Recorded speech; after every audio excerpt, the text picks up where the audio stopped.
لیکن اسے برداشت کرنا پڑا۔ ٹرک ڈرائیور جلدی سے آگے آیا۔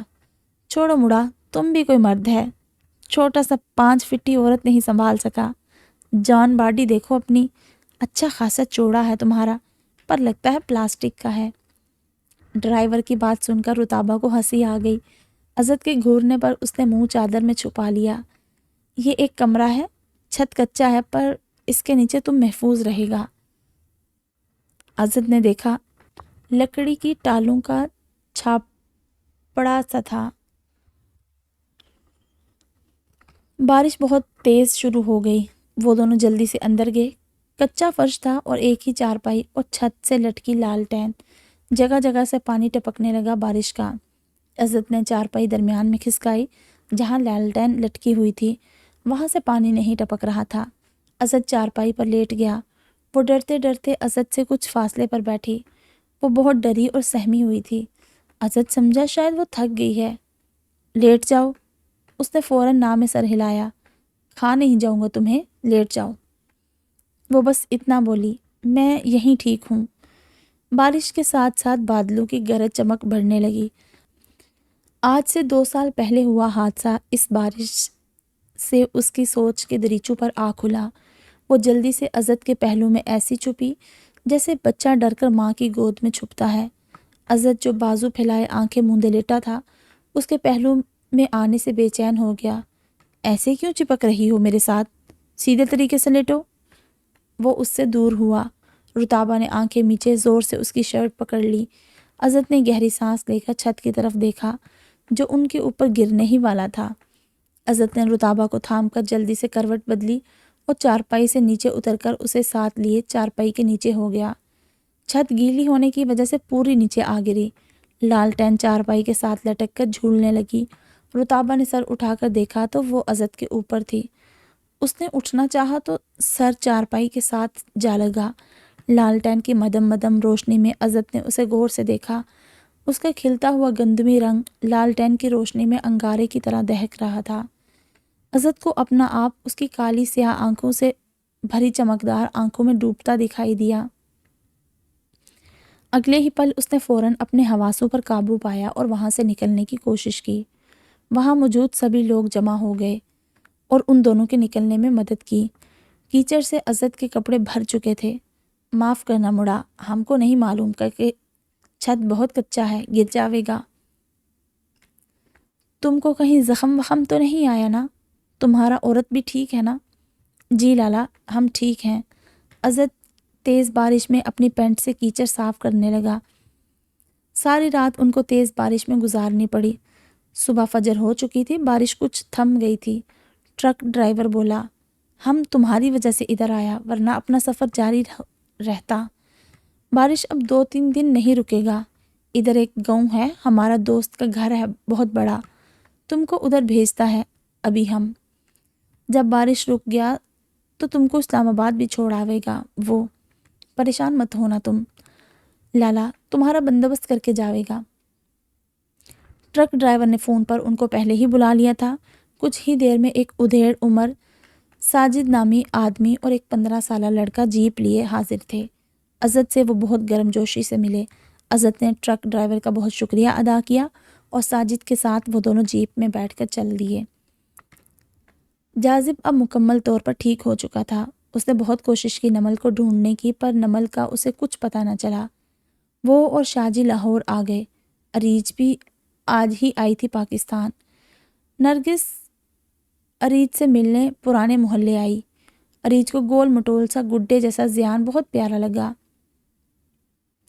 نرگس کو کسی کام سے مارکیٹ جانا تھا۔ وہ زیان کو اریج کے پاس چھوڑ کر مارکیٹ آ گئی۔ واپسی پر اس کا ٹکراؤ شاجی سے ہوا۔ السلام علیکم ماں جی۔ شاجی نے سر جھکایا۔ نرگس اسے دیکھ کر پھولی نہیں سمائی اور اس کا ماتھا چوما۔ کیسے ہو تم؟ اتنے عرصے بعد یہاں؟ ماں جی بس کچھ مصروفیت تھی۔ اتنی مصروفیت تھی کہ ماں بھی بھول گئی؟ ارے نہیں نہیں، آپ کو کیسے بھول سکتے ہیں، آپ تو ماں ہیں ہماری۔ دوسرا نالائق کہاں ہے؟ نرگس نے جاذب کا پوچھا۔ سب کچھ یہیں پوچھیں گی، گھر چل کے بات کرتے ہیں نا۔ نرگس شاجی کے ساتھ گھر پہنچی تو جاذب ان کے پیچھے پیچھے دوسری گاڑی میں تھا۔ نرگس گھر میں داخل ہوئی شاہ جی کو اندر بلایا تو اس کے پیچھے جاذب کو دیکھ کر حیران ہوئی۔ وہ اندر داخل ہوتے ہی نرگس سے لپٹ گیا۔ نرگس نے روتے ہوئے اس سے گلا کیا، آ گئی تجھے ماں کی یاد؟ وہ بھی برسوں کا تھکا ہوا تھا، کئی مہینوں سے رکے ہوئے آنسو ماں کے آنچل میں بہائے اس نے۔ نرگس اس پر واری قربان ہوتی رہی۔ عزت کیسا ہے امی؟ ٹھیک ہے بیٹا، وہ گھر کافی بڑا ہے اور خوبصورت ہے امی۔ ہاں گھر تو بڑا بھی ہے، خوبصورت بھی ہے، لیکن تیری کمی ہے، تو آ جا بس۔ شاہ جی بولا، ماں جی میں نے تو اسے کافی بار کہا ہے چھوڑ دے میرا کام، چلا جا واپس، لیکن یہ تیار ہی نہیں۔ جب میں مر گئی تب لوٹے گا واپس۔ اللہ نہ کرے ایسا ہو، آؤں گا میں واپس، بس ایک بہت بڑا قرض ہے مجھ پر اور جسے چکانا ہے، وہ مل نہیں رہا۔ بس اپنے قرض کی ادائیگی کر لوں، آ جاؤں گا واپس ہمیشہ کے لیے۔ کون ہے وہ؟ مجھے بھی بتاؤ۔ نرگس کی بات سن کر نمل کا آنسوں بھرا چہرہ اس کی آنکھوں میں لہرایا۔ کوئی ہے، بس آپ دعا کریں وہ جلد مل جائے اور میں بھی اپنے بوجھ سے آزاد ہو جاؤں۔ اریج آئی ہوئی ہے، بلاؤں اس کو؟ کچھ ہی دیر میں آ جائے گی۔ نہیں امی ابھی نہیں، پھر کبھی صحیح۔ نرگس ادھر ادھر کی باتیں کرنے لگی اور جاذب کو رہ رہ کر نمل کی یاد ستانے لگی۔ پوری رات کے جاگے ہوئے تھے وہ دونوں۔ ناشتے کے بعد عزت نیند سے جھولنے لگا، اسے ساجد کمرے میں لے گیا۔ صفائی اور نیند میں وہ کسی صورت کمپرومائز نہیں کرتا تھا۔ وہ تھکا ہارا سارے گھوڑے بیچ کر سو گیا۔ رتابہ کے ساتھ ایک ہی دن میں اس کی گھر کی بڑی بیٹی نازو اور دادی اماں گھل مل گئی۔ سفید سفید بالوں اور سفید روئی جیسے گالوں والی دادی رتابہ کے دل میں اتر گئی۔ ان کے گھر کی ایک ایک اینٹ پیار اور محبت کے گارے سے لیپی ہوئی تھی۔ بہت پیار محبت اور ملنسار لوگ تھے وہ لوگ۔ بارش وقفے وقفے سے پورا دن جاری رہی۔ شام کو نازو نے رتابہ سے کہا، جاؤ عزت بھائی کو جگاؤ۔ رات کو نہیں سونا کیا انہوں نے؟ اور کھانا بھی نہیں کھایا دوپہر کا؟ رتابہ اس کے غصے سے ڈر کر بولی، نہیں میں نہیں جگا سکتی، وہ خود اٹھ جائیں گے۔ لو بھلا یہ کیا بات ہوئی؟ جگاؤ جا کر، باہر لاؤ انہیں۔ نازو نے زبردستی اسے کمرے میں بھیجا۔ رتابہ آہستہ آہستہ چل کر اس کے پاس آئی۔ وہ اوندے منہ سو رہا تھا۔ رتابہ نے اسے آہستہ سے آواز لگائی، عزت اٹھ جائیں۔ عزت پر اس کی آوازوں کا کوئی اثر نہ ہوا۔ اس نے کندھے سے ہلایا۔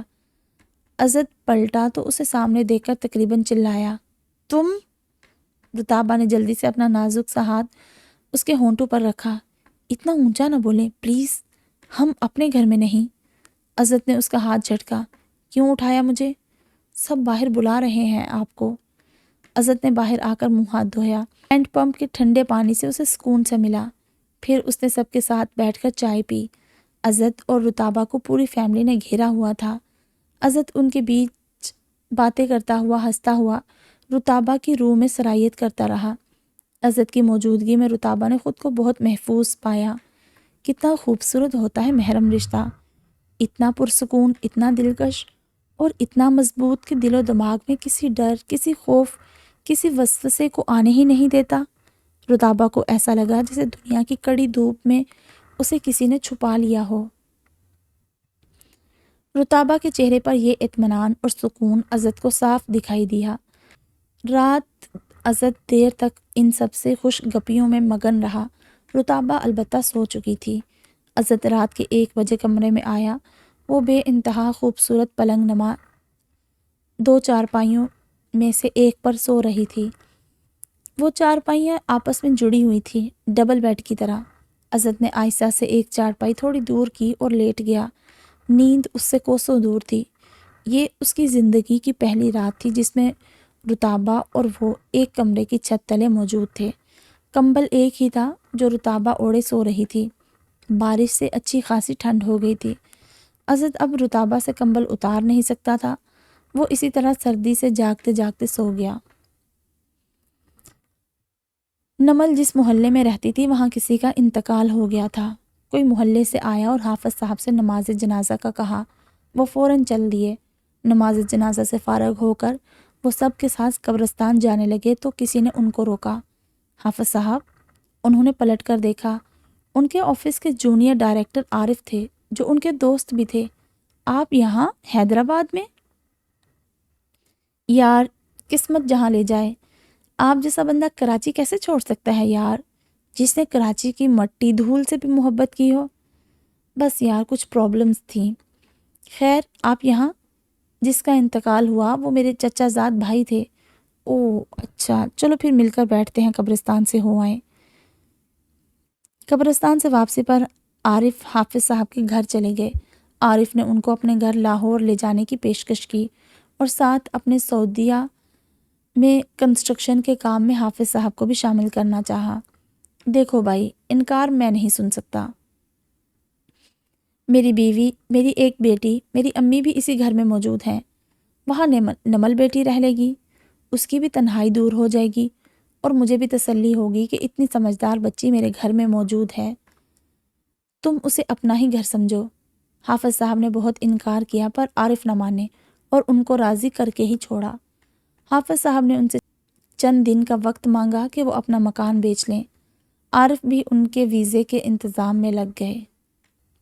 عزت آفس سے 10 دن کی چھٹیاں لے کر آیا تھا۔ 2 دن اس کو یہی لگ گئے، وہ اسلام آباد بھی نہیں پہنچ سکا۔ نازو کی منگنی تھی، ساجد چاچا کے بے حد اصرار پر عزت کو 2 دن مزید رکنا پڑ گیا۔ رتابہ نازو کے ساتھ کھیتوں کی طرف نکل گئی۔ بارش آج کچھ تھمی ہوئی تھی۔ ان کا گھر چاروں طرف پہاڑوں کے بیچ اونچائی پر تھا۔ چاروں طرف کھیت اتنے اونچے تھے کہ گھر سے نکلتے ہی بندہ کھیتوں میں گم ہو جاتا۔ رتابہ کھیتوں کی پگڈنڈیوں پر چلتی رہی۔ نازو ایک بات تو بتاؤ، یہاں چڑیلیں ہوتی ہیں کیا؟ نازو بولی، ہاں ہوتی ہیں، شام کو اکثر لوگ گھروں سے کم ہی نکلتے ہیں، ہمارے یہاں تو گھروں تک آ جاتی ہیں۔ رتابہ اچھی خاصی ڈر گئی۔ نازو چلو جلدی سے یہاں سے چلتے ہیں۔ نازو زور زور سے ہنسی، تم اتنا ڈرتی ہو؟ ہاں ہاں ہاں، نہیں دن میں یہاں کچھ نہیں ہوتا۔ رتابہ اس کا ہاتھ دبوچ کر بولی، چلو یہاں سے۔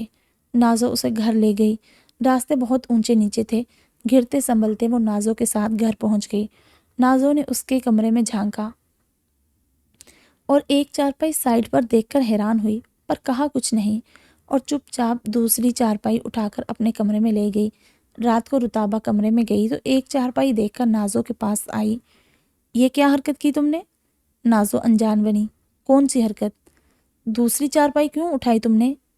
مجھے ضرورت تھی اس لیے۔ رتابہ بولی، واپس لاؤ اندر۔ ایک چارپائی پر کیسے لیٹیں گے ہم؟ جیسے اپنے گھر میں بیڈ پر سوتے ہو۔ وہ بیڈ بڑا ہوتا ہے پگلی۔ ہاں تو یہ بھی کون سا چھوٹی ہے، آرام سے 2 بندے سو سکتے ہیں۔ رتابہ اس کی حرکت پر اسے دیکھتی رہ گئی۔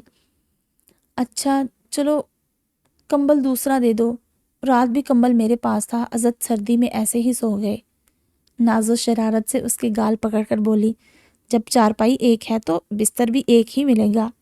رتابہ اس کی شرارت پر مسکرا کر بولی، یار سمجھا کرو نا، تنگ مت کرو، سمجھنے کی ہی کوشش کر رہی ہوں، کہیں تم دونوں لیلا مجنوں تو نہیں؟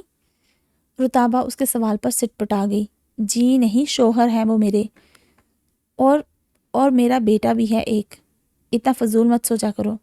نازو نے ہنستے ہوئے اس کی ناک پکڑی، تم بھی اتنا فضول مت بولا کرو، چلو جاؤ شرافت سے اپنے شوہر کے ساتھ اپنے کمرے میں۔ رتابہ دانت پیستی وہاں سے چلی گئی۔ کمرے میں عزت پہلے سے موجود تھا۔ وہ اسے دیکھ کر کاٹ کھانے والی نظروں سے گھور کر بولا، دوسری چارپائی کیوں اٹھوائی تم نے؟ میں نے نہیں اٹھائی، نازو نے اٹھائی ہے۔ وہ اس کے سر پر آ کھڑا ہوا، تم کیا سمجھتی ہو ایسی اوچھی حرکتیں کر کے تم میرے قریب آ سکو گی؟ 7 جنم بھی لے لو تب بھی قبول نہیں کرنا میں نے تمہیں۔ تکیا اٹھا کر اس نے فرش پر پھینکا، مرو اب یہاں زمین پر۔ رتابہ تو عادی تھی کانٹوں پر بھی سونے کی، یہ تو پھر ٹھنڈا فرش تھا۔ وہ تکیا لیے عزت کے پیروں کی طرف فرش پر سو گئی۔ عزت کو نیند نہیں آ رہی تھی۔ اس نے چارپائی سے جھانک کر اسے دیکھا، پھر اس پر اپنی موٹی شال ڈالی۔ اپنے آپ میں سمٹی وہ فرش پر بھی سو رہی تھی اور عزت کی نیند مخمل جیسے بستر پر بھی اڑی ہوئی تھی۔ رتابہ کی آنکھ کھلی رات کو پیاس سے۔ وہ دروازہ کھول کر آرام سے باہر آئی اور پانی کے مٹکے سے پانی نکال کر پینے ہی لگی تھی کہ اسے اپنے پیچھے ایک سایہ سا محسوس ہوا۔ پانی وہیں اس کے حلق میں اٹک گیا۔ وہ ڈرتے ڈرتے کپ کپاتی ہوئی پیچھے پلٹی تو خوف کے مارے اس کی چیخ بھی نہ نکلی، وہ وہیں بے ہوش ہو کر گر گئی۔ صبح کا اجالا ہلکا سا پھیلا، نازو نیند سے اٹھی اور آنکھیں مسلتی باہر صحن میں آئی۔ منہ دھویا تو اس کی آنکھیں کھلی۔ اس نے مٹکے کے پاس فرش پر پڑی رتابہ کو دیکھا۔ ہائے، اسے کیا ہو گیا؟ رتابہ، رتابہ! وہ بے ہوش تھی۔ نازو نے جلدی سے عزت کا دروازہ بجایا، زور زور سے۔ عزت گہری نیند سے اٹھا۔ کون ہے؟ میں ہوں عزت بھائی۔ نازو کمرے میں آئی۔ بھائی، وہ رتابہ، کیا ہوا اسے؟ وہ باہر پتہ نہیں کب سے بے ہوش پڑی ہے، جلدی آئیں دیکھیں اسے۔ عزت ناگواری سے اٹھا اور اس کے ساتھ باہر گیا۔ رتابہ کو اٹھا کر اندر لایا۔ سبھی گھر والے تھوڑی دیر میں رتابہ کے سر پر کھڑے تھے۔ دادی اماں سب کو ہٹاتی خود آگے آئی۔ وہ پیار سے اس پر جھکی۔ کیا ہوا میری دھی کو؟ نازو نے اس پر پانی کی چھینٹیں ماری تو اس نے ہوش میں آ کر جیسے ہی آنکھیں کھولی تو کھلے بالوں میں خود پر جھکی دادی کو دیکھ کر ایک دم چلائی۔ چڑیل! اس کی چیخ سن کر سبھی کا دل دہل گیا، لیکن نازو سمجھ گئی تھی۔ وہ زور زور سے ہنسی تو سب ہنس پڑے۔ دادی سب کی ہنسی دیکھ کر منہ بسور کر بیٹھ گئی۔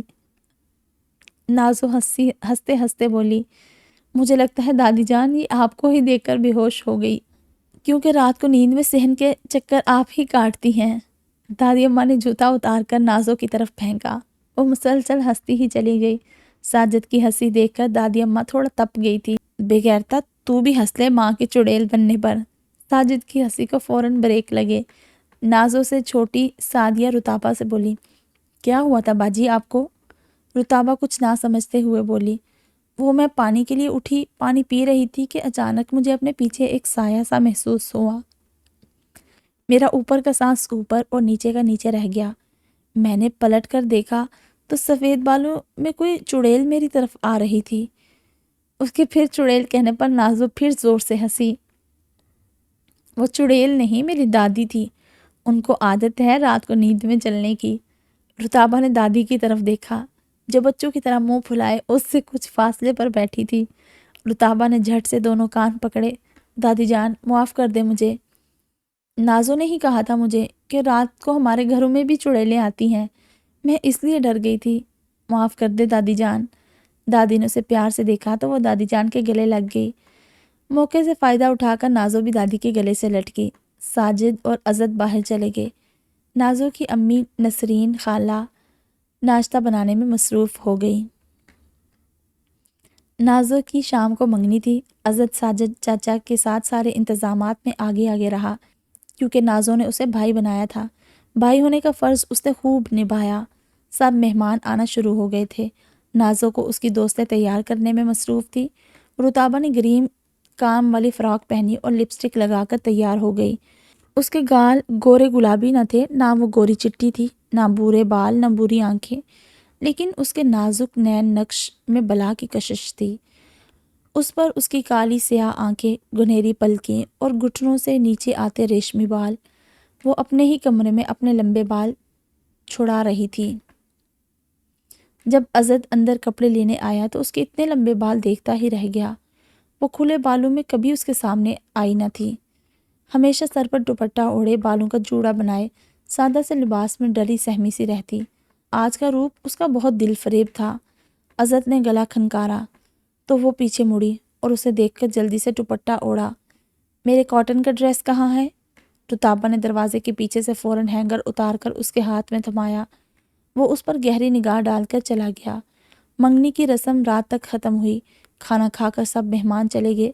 سارا کام سنبھال کر تھکے ہارے سب اپنے بستر میں جا لیٹے۔ رتابہ سسرال کی طرف سے ملنے والے تحفے نازو کے ساتھ دیکھ رہی تھی۔ اس میں کشمیری تلے کے کام سے بھری ہوئی کالی فراک رتابہ کو بہت پسند آئی۔ نازو نے اسے پہننے کا حکم دے دیا۔ اگر وہ نہ پہنتی تو نازو نے اسے خود پہنانا تھا۔ کشمیری پشواس میں اسے دیکھ کر نازو ایک دم فرش پر لیٹ گئی۔ رتابہ ڈر گئی۔ نازو، کیا ہوا تمہیں نازو؟ نازو نے دل پر ہاتھ رکھ کر اسے آنکھ ماری۔ کیا ہوا تمہیں؟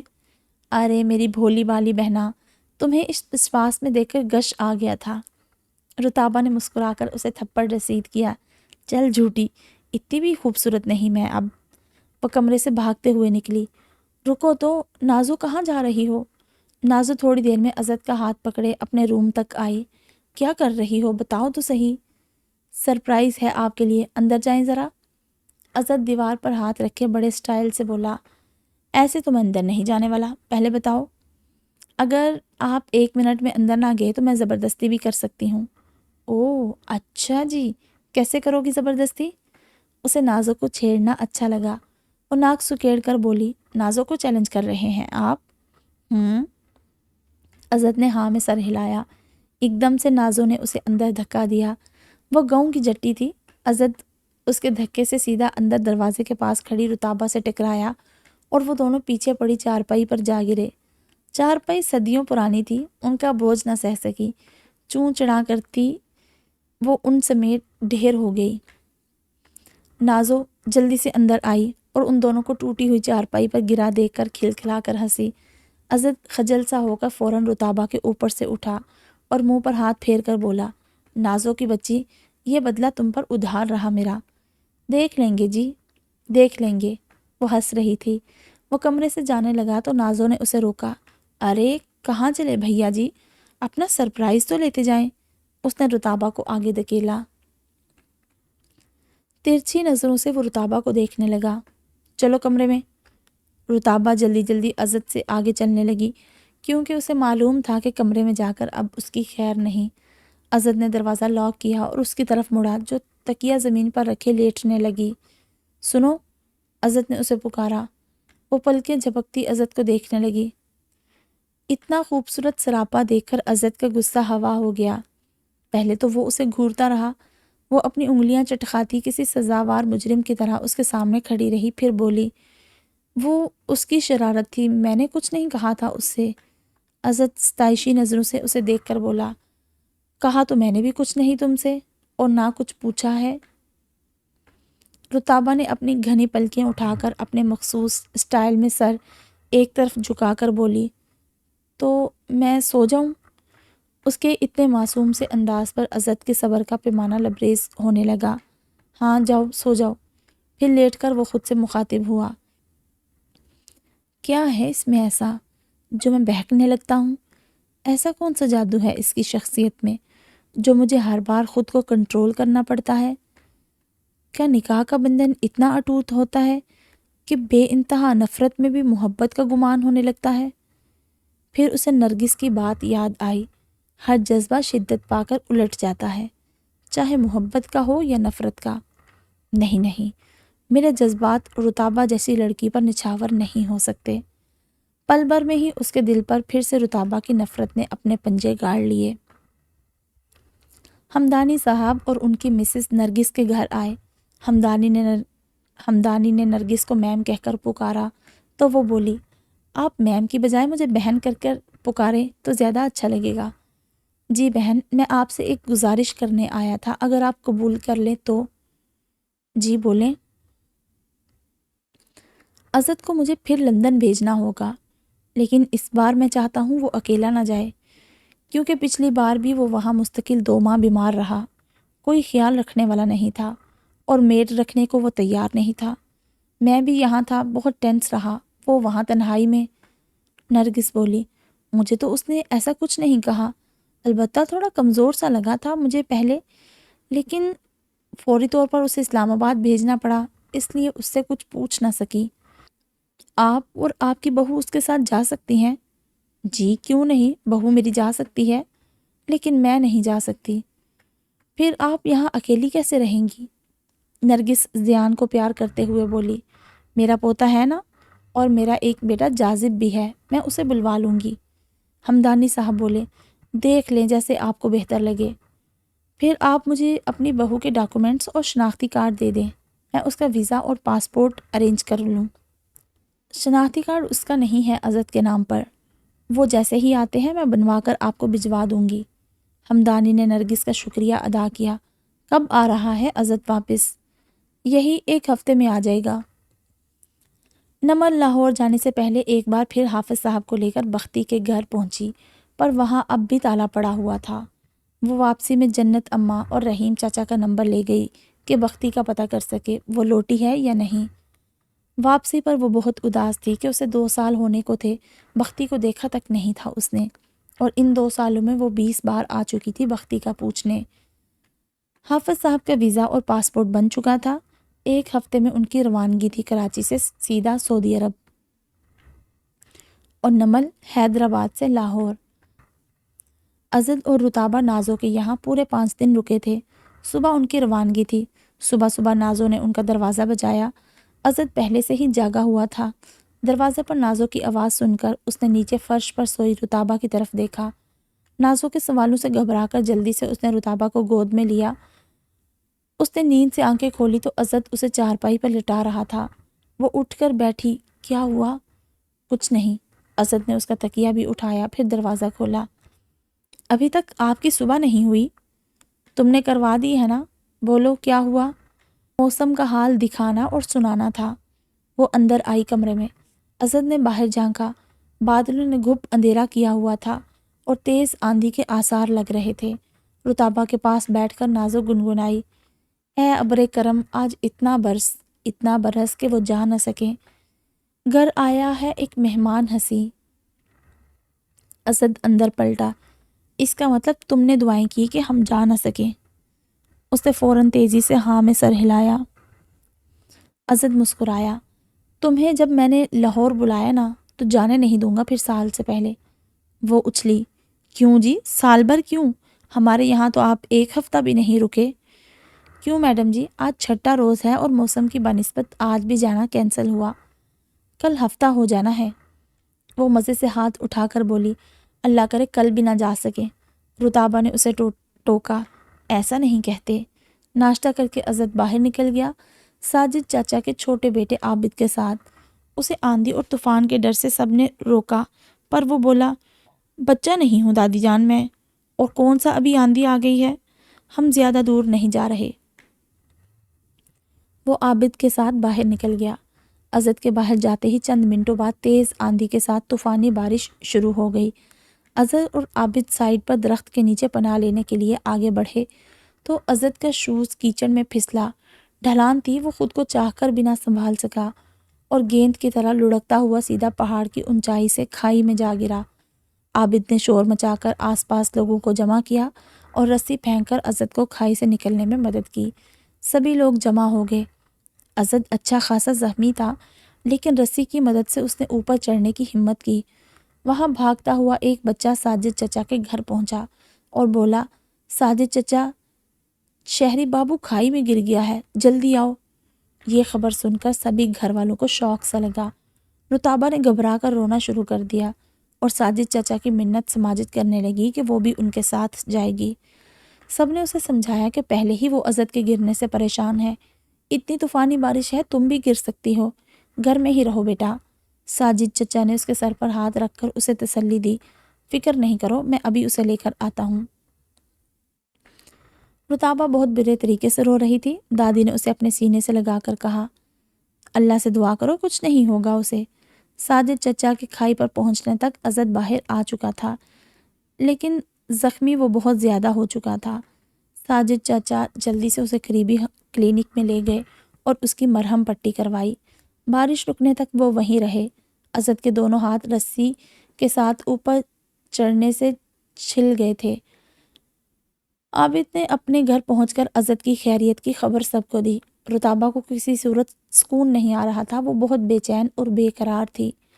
آنسو برستی بارش کی طرح تھمنے کا نام ہی نہیں لے رہے تھے۔ چند گھنٹوں بعد بارش رکی تو ساجد چچا کے ساتھ ازد گھر آیا۔ سب بھاگتے ہوئے اس کے پاس آئے۔ ساجد چچا نے کہا، اندر تو آنے دو، پھر خیریت پوچھ لینا۔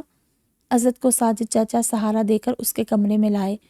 رتابہ نماز پڑھ رہی تھی، جلدی سے اس نے سلام پھیرا اور تیزی سے ازد کے پاس آئی۔ اسے اتنا زخمی دیکھ کر وہ سسکیوں سے رونے لگی۔ نازو بھی رو رہی تھی، دادی جان کی بھی آنکھیں نم تھی۔ سبھی کو روتا دیکھ ازد بولا، آپ سب تو ایسے رو رہے ہیں جیسے میں مر گیا ہوں۔ اللہ نہ کرے پتر، منہ سے ایسے بدفعال باتیں نہ نکالو۔ نسرین کھانا لے کر آئی۔ 2 بج رہے تھے۔ ازد کے دونوں ہاتھوں پر پٹیاں تھیں، وہ کھانا اپنے ہاتھوں سے نہیں کھا سکتا تھا۔ دادی اماں نے رتابہ کو آگے کیا، آ میری دھی، اس کو کھانا کھلا۔ رتابہ نے روتے ہوئے کانپتے ہاتھوں سے نوالا بنا کر ازد کی طرف بڑھایا۔ دادی اماں سب کو کمرے سے باہر بھیجا اور ازد پر قرآن کی سورتیں پڑھ کر پھونکنے لگی، میرے پتر تجھے نظر کھا گئی ہے کل سب کی، ہے بھی تو شہزادوں جیسا۔ وہ عزت جو گھر میں اس کے ہاتھ سے پانی پینا بھی پسند نہیں کرتا تھا، آج اسے انہی ہاتھوں سے کھانا بھی پڑ گیا۔ وہ اس کے نوالا منہ میں ڈالتی اور روتی رہی۔ دادی اماں عزت کے سر پر صدقہ وار کر باہر چلی گئی۔ دادی کے جاتے ہی عزت اس کے آنسو دیکھ کر بولا، اس لیے رو رہی ہو کہ زندہ کیوں بچ گیا؟ رتابہ عزت کو دیکھنے لگی۔ نہیں، اس لیے رو رہی ہوں کہ آپ کو اتنی تکلیف میں دیکھ کر میں کیوں زندہ ہوں۔ عزت کو ہنسی آ گئی۔ اچھا، کون سی فلم کا ڈائیلاگ ہے یہ؟ وہ بچوں کی طرح سر جھٹک کر بولی، میں فلمیں نہیں دیکھتی۔ نازو تھوڑی دیر بعد اندر آئی اور رتابہ سے بولی، بھائی کے کپڑے بدلوا دو، سارے کیچڑ اور خون سے بھرے ہوئے ہیں۔ رتابہ نے حیرت سے آنکھیں پھاڑ کر نازو کو اور پھر عزت کی طرف دیکھا۔ میں کپڑے بدلواؤں گی؟ مگر کیسے؟ نازو اس کی حیرت سے پھٹی آنکھیں دیکھ کر حیرت سے بولی، کیوں بہن، شوہر ہے تمہارا، کوئی غیر تو نہیں؟ تم نہیں کرو گی تو کون مدد کرے گا بھائی کی؟ وہ چارپائی سے کھڑی ہوئی۔ کیوں، چاچا اور عابد ہیں نا، ان کو بولو۔ نازو کمر پر ہاتھ رکھ کر بولی، کیوں، تمہارا پردہ ہے کیا بھائی سے؟ عزت ان دونوں کی بحث سن کر بولا، میرے ہاتھ ٹوٹے نہیں ہیں، صرف زخمی ہوئے ہیں، میں خود بدل لوں گا، تم باہر جاؤ۔ وہ دونوں باہر جانے لگی۔ او ہیلو، تم کہاں جا رہی ہو؟ واپس آؤ۔ عزت نے رتابہ کو روکا۔ میرے کپڑے نکال دو اٹیچی سے، پھر جانا باہر۔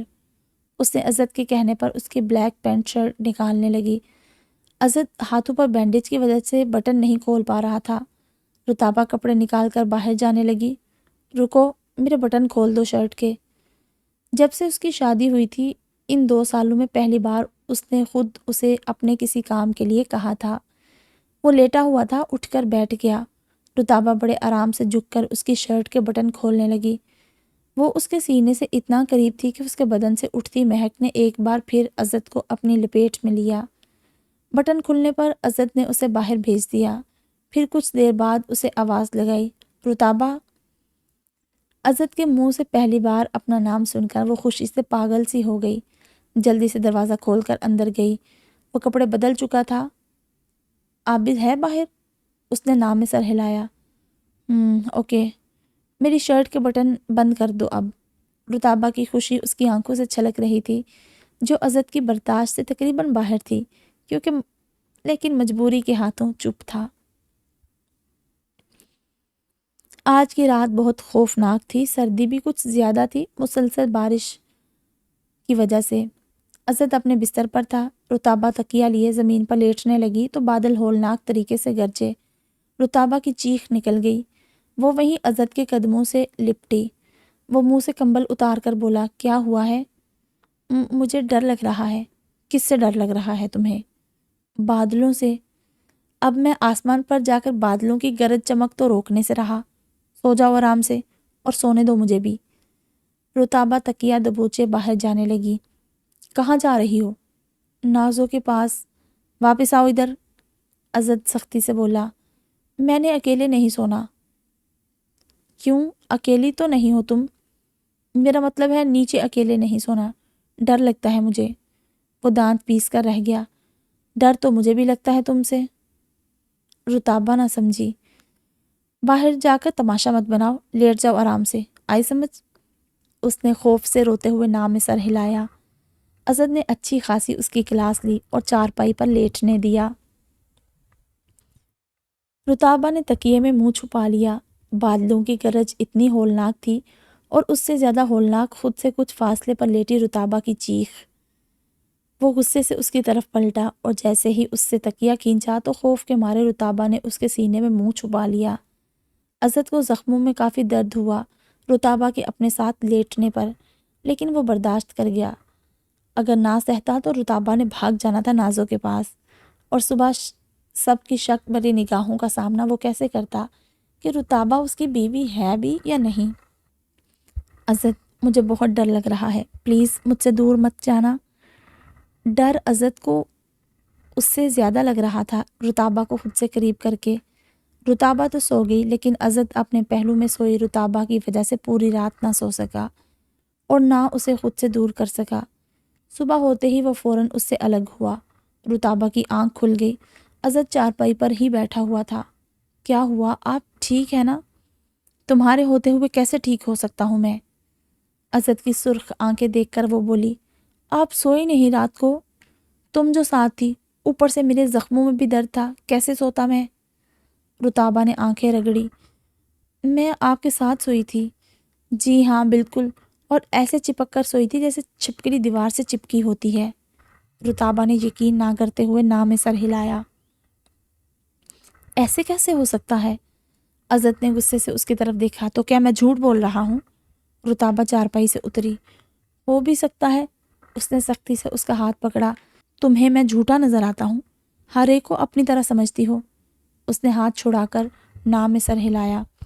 میری طرح کوئی بھی نہیں ہو سکتا، نہ میں کسی کو اپنی طرح بدبخت سمجھ سکتی ہوں۔ اتنا کہہ کر وہ رکی نہیں، چلی گئی وہاں سے۔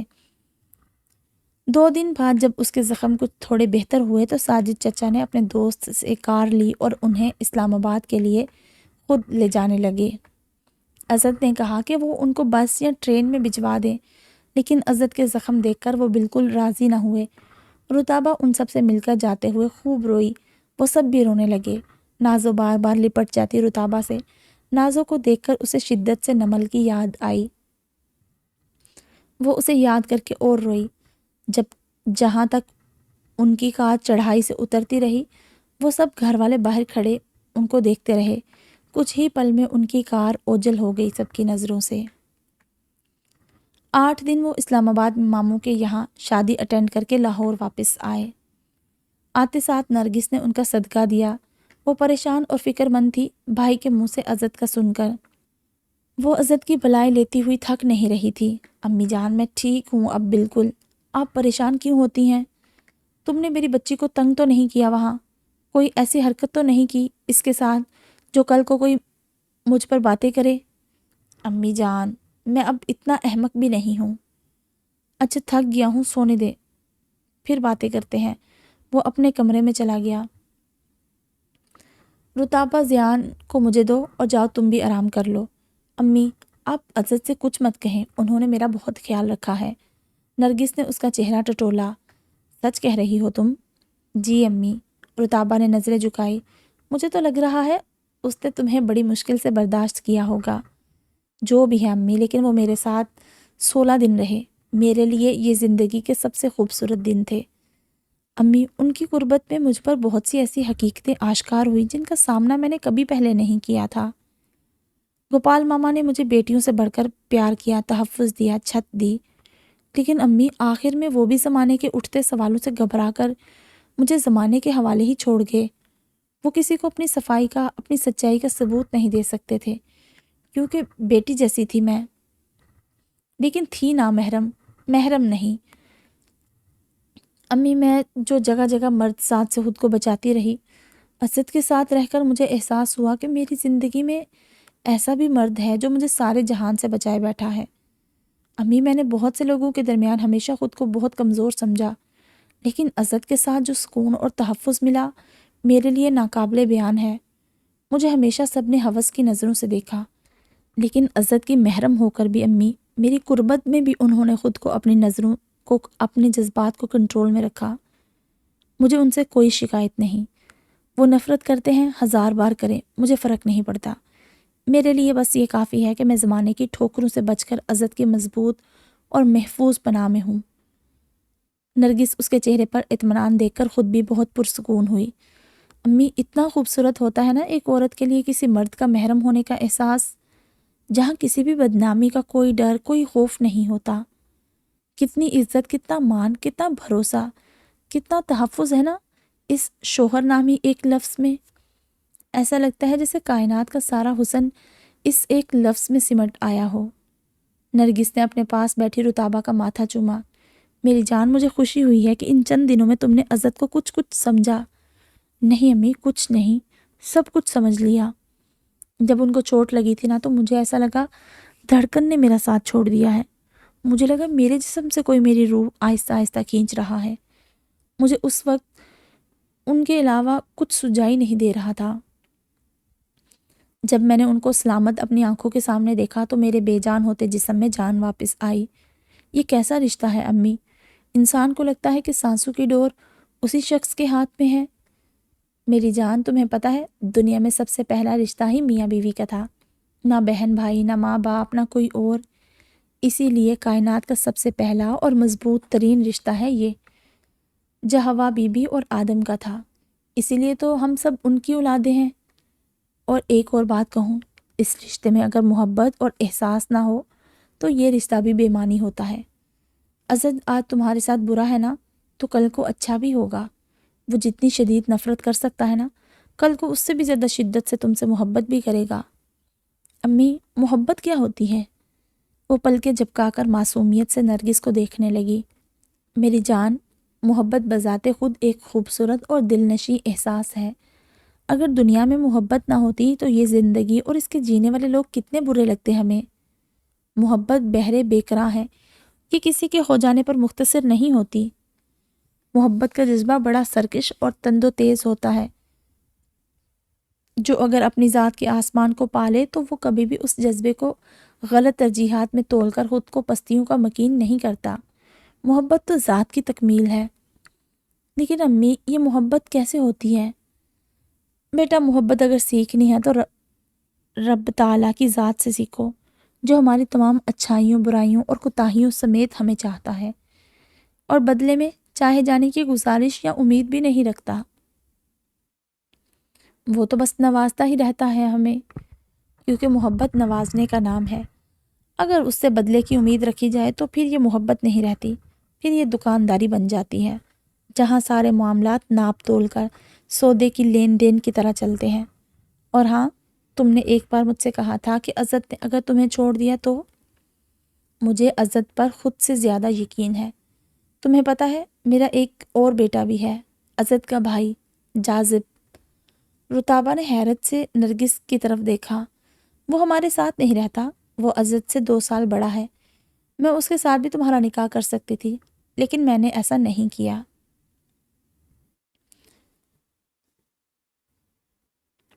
اگر میرے اپنے 10 بیٹے بھی ہوتے تو میں تب بھی تمہارا نکاح عزت سے ہی کرتی، کیونکہ میں جانتی ہوں ایک بار جو چیز اس کے نام سے جڑ جائے، وہ پھر اس کی دشمن جان ہو یا جان سے عزیز، وہ دونوں صورتحال میں اپنی آخری سانسوں تک اسے خود سے جدا نہیں کر سکتا۔ امی، جاذب بھائی آپ دونوں کے ساتھ کیوں نہیں رہتے؟ بیٹا، وہ الگ ہی دنیا کا مکین ہے، جہاں وہ رہتا ہے وہ مقام معاشرے میں عزت کا نہیں۔ کیا مطلب؟ رتابہ نے حیرت سے پوچھا۔ بیٹا، عزت اور جاذب دونوں میں زمین آسمان کا فرق ہے۔ جاذب شروع سے ہی کسی کے انڈر رہنا یا کام کرنا پسند نہیں کرتا۔ اس کا دماغ اس بات کو قبول نہیں کرتا کہ وہ کسی کے ہاتھ تلے رہ کر ہاں سر جی نہ سر کرتا رہے، اور وہ آزاد پنچھی ہے، اونچی اڑان اڑنا ہی اس کا خواب ہے۔ وہ اپنے خوابوں کی تعبیر کے لیے کسی غلط کام کو بھی غلط نہیں سمجھتا۔ امی، آپ جیسی ماں کے زیر سایہ رہ کر بھی وہ حق اور ناحق میں فرق نہیں کر سکے۔ نرگس کا سر جھک گیا۔ یونیورسٹی میں جب یہ دونوں تھے تبھی وہ ایسے لوگوں کے ہاتھ لگ گیا جن کے خواب جاذب سے بھی اونچے تھے۔ انہوں نے اپنے گروہ میں جاذب کو شامل کر لیا۔ اپنے نام کی دھاک بٹھانے کے لیے وہ اچھے برے کی تمیز بھول گیا۔ اس کی وجہ سے عزت کو یونیورسٹی چھوڑنی پڑی، کیونکہ اس کے ہر غلط کام کے لیے عزت کو آگے پیش ہونا پڑتا کہ وہ سمجھائے اپنے بھائی کو۔ عزت اور ان دونوں کے بیچ بھائی کا رشتہ معدوم ہونے لگا۔ آئے دن عزت اس کی کسی نہ کسی غلط حرکت پر اس سے لڑتا۔ جاذب دن بدن عزت کی بڑھتی ضد دیکھ کر گھر چھوڑ کر چلا گیا، کیونکہ جاذب کا اٹھنا بیٹھنا جن لوگوں کے ساتھ تھا وہ معاشرے کے لیے کسی ناسور سے کم نہیں تھے۔ جاذب کے مقابلے میں عزت بہت خوددار اور کھرا انسان ہے۔ کھوٹ یا دھوکہ یا غلط کام وہ کسی صورت برداشت نہیں کرتا۔ جاذب کی وجہ سے اسے اکثر مقامات پر شرمندہ ہونا پڑتا تھا۔ ایک بار تو وہ جاذب کے یونیورسٹی کے دوستوں کے ساتھ ہتھے پکے آ گیا۔ وہ ایسے لوگ تھے جو خود پر انگلی اٹھانے والے کا سر کاٹ دیتے تھے، لیکن جاذب کا بھائی سمجھ کر انہوں نے اس کی جان بخشی کی۔ میرے واسطے دینے پر بڑی مشکل سے جاذب ان سے الگ ہوا۔ رتابہ یہ سن کر بہت حیران ہوئی۔ اب کہاں ہے وہ؟ وہ کبھی ایران ہوتا ہے، کبھی بلوچستان، لیکن اب وہ جس کے ساتھ ہے اس کے ساتھ مجھے تسلی ہے کہ وہ مزید دلدل میں نہیں پھنس سکتا، اور مجھے وہاں سے اس کے لوٹ آنے کی امید بھی ہے۔ امی وہ کبھی آپ سے ملنے نہیں آئے؟ آتا ہے سالوں میں کہیں، لیکن عزت کی غیر موجودگی میں۔ عزت اپنے بھائی سے بھی نفرت کرتے ہیں کیا؟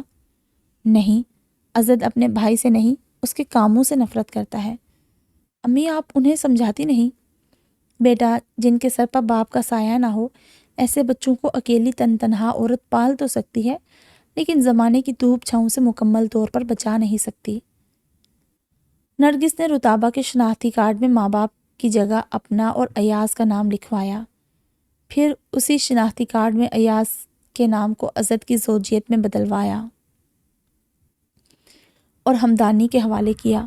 ہمدانی صاحب نے 15 دنوں میں اس کا ویزا، پاسپورٹ اور ٹکٹس ارینج کر کے عزت کو آفس میں بلوا کر اس کے ہاتھ میں دیے۔ عزت اپنے ساتھ رتابہ کے ٹکٹس دیکھ کر حیران ہو کر رہ گیا اور گھر آتے ہی نرگس پر سوار ہو گیا۔ امی، کیا ہو گیا ہے؟ خیریت تو ہے؟ ایسے کیوں چلا رہے ہو؟ اس نے نرگس کے ہاتھ میں رتابہ کا ویزا اور ٹکٹس دیے۔ یہ کیا ہے امی؟ کیوں، تمہیں نہیں معلوم کہ کیا ہے؟ آپ نے سوچ بھی کیسے لیا کہ میں اسے اپنے ساتھ لندن لے کر جاؤں گا؟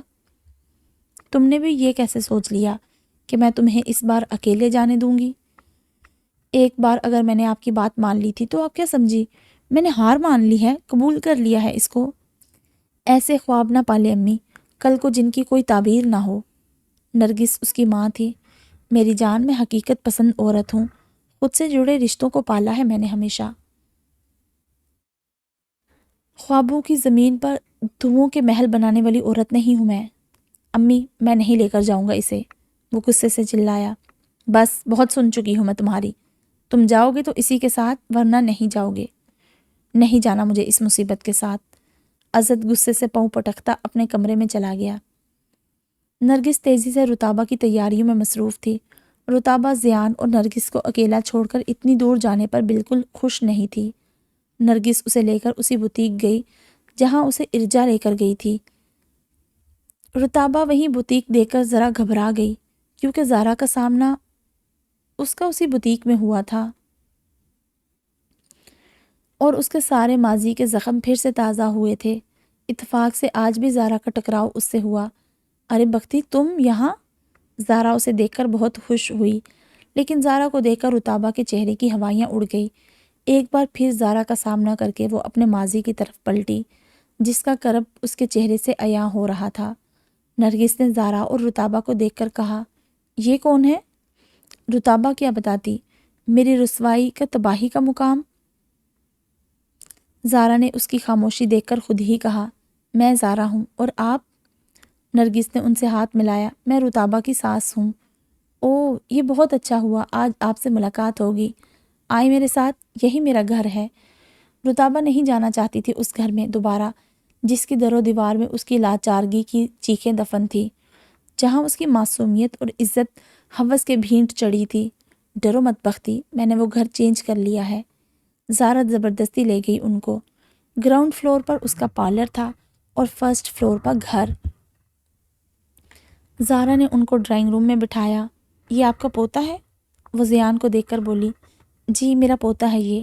پھر نرگس سے باتیں کرنے لگی، ماشاءاللہ بہت پیاری بچی ہے یہ، میں بہت پرسکون تھی اس کے ساتھ، لیکن میں بہت شرمندہ ہوں کہ اسے اپنی چار دیواری میں بھی تحفظ نہ دے سکی، جس کا افسوس مجھے ساری زندگی رہے گا۔ نرگس بھی افسوس سے بولی، قسمت کا لکھا کون ٹال سکتا ہے بہن، اس کی بدقسمتی میں غلطی میری بھی تھی، جس پر میں اس سے 1000 بار معافی بھی مانگوں تو اس کی تلافی نہیں کر سکتی۔ لیکن ایک بات ضرور کہوں گی، یہ اپنے لیے تو بدبخت رہی، لیکن جہاں جہاں اس کے قدم پڑے ان کے بخت اس کے قدموں سے کھلے۔ مسز جمال کے پاس تھی تب وہ بے اولاد تھی، اس کے جاتے ہی 50 سال کی عمر میں ان کی گود ہری ہوئی۔ معجزہ تھا ان کا اس عمر میں ماں بننا۔ جب میرے یہاں آئی تو میری بیٹی کی کسٹڈی کے کیس کا فیصلہ 5 سال بعد میرے حق میں ہوا۔ نرگس اسے پیار سے دیکھ کر بولی، واقعی آپ نے ٹھیک کہا، بہت بخت آور ہے یہ۔ ہمارے حالات بھی ایسے بدلے جیسے کسی نے جادو کی چھڑی گھمائی اور سب بدل گیا، بہت سی خواہشات پوری ہوئیں۔ آپ سے مل کر میں کتنی خوش ہوئی، آپ کو بیان نہیں کر سکتی کہ آپ جیسے لوگ بھی ہیں اس دنیا میں جو بختی جیسی بچی کو اپنے بچوں کا بخت بنا لیتے ہیں، ورنہ یہ سب تو فلم ڈراموں میں ہی دیکھا تھا۔ آپ کے چہرے میں حقیقت پائی۔ آپ یقین کریں، جب یہ پچھلی بار مجھ سے ملی تھی میں اس پر بہت غصہ تھی کہ یہ میرے گھر سے بھاگی ہے کسی کے ساتھ، اور مجھے وہاں سے گھر بھی بدلنا پڑا کیونکہ کچھ نئے چہرے اب گھر کے آس پاس دیکھ کر میں خوف زدہ ہو گئی تھی۔ لیکن جب سچائی کا سامنا ہوا تو خود کو سامنا کرنا بھی مشکل تھا میرے لیے، کیونکہ میں بھی ایک عورت ہوں اور ایک بیٹی کی ماں بھی۔ جنہوں نے اس کا استحصال کیا وہ بعد میں میری طاق میں بھی تھے، لیکن میں نے گھر فوری بدل لیا۔ بختی یہ سب کچھ خاموشی سے سنتی رہی۔ اس کے آنسو اس کی گود میں گرے۔ میں دوسروں کے لیے بختاور اور کسی کے بخت میرے قدموں میں، اور میں خود اتنی بدبخت کہ خود زمانے کے قدموں میں۔ وہ اپنے دل کی آوازیں سنتی رہی۔ نرگس زارا کے منہ سے بھی سچائی سن کر مزید مطمئن ہوئی کہ اس کا یقین جھوٹا نہیں ثابت ہوا۔ بختی نے اسے اپنے بارے میں سب سچ بتایا تھا، جھوٹ یا فریب سے کام نہیں لیا تھا۔ نرگس کی محبت رتابہ کی سچائی پر مزید اس سے مضبوط ہو گئی۔ زارا آخر میں بولی، اگر یہ میرے ساتھ اس وقت ہوتی تو شاید ان لوگوں کو پہچان لیتی، تو میں ان کو ان کے انجام تک ضرور پہنچاتی۔